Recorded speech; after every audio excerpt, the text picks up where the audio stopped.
मंडळी नमस्कार.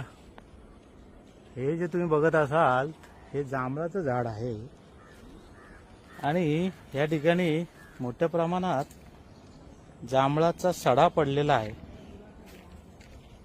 आणि एक अफवा तयार झालेली निर्माण झालेली आहे ती म्हणजे जांभळाचा सडा जर जास्त पडला तर दुष्काळ येतो असं म्हटलं जातं.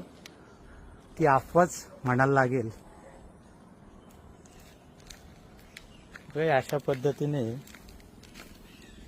ही जांभळाच पडलेली बघा मोठ्या प्रमाणात. हे जांभळाचं झाड,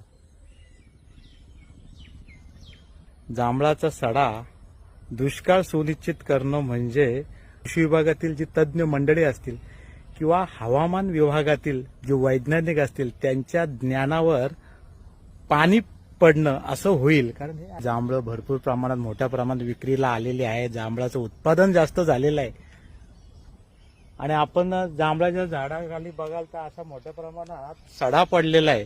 म्हणजे ह्या वर्षी दुष्काळ पडेल असं म्हटलं जातं, असं लोकविश्वास अशी काही लोक म्हणतात, परंतु ती अफवा आहे. असं काही नाही आहे. 15 तारीख होऊन गेलेले आहेत परंतु पाऊस अद्याप पडलेला नाही. लोक वाट बघत आहेत पावसाची. का आपण बघतो हे जांभळाचं झाड अनेक दशकं जगतं, अनेक दशकं ते फळ देतं.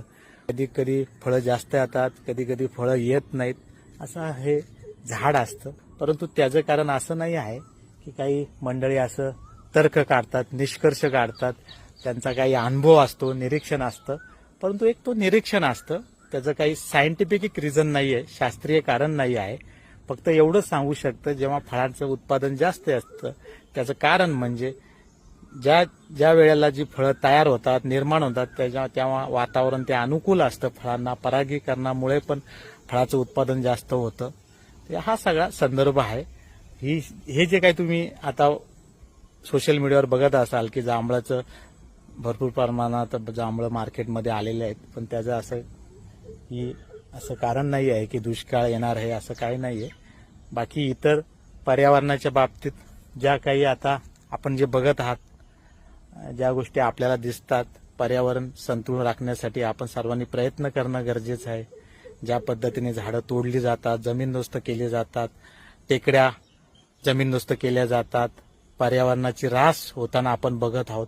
परंतु हे कुठेतरी हे चित्र थांबलं पाहिजे, जेणेकरून आजच्या घडीला जो पाराने उच्चांक गाठलेला आहे तो कुठेतरी स्थिरावेल आणि आपल्याला जे वातावरण अपेक्षित आहे त्या पद्धतीने वातावरण निर्माण होईल.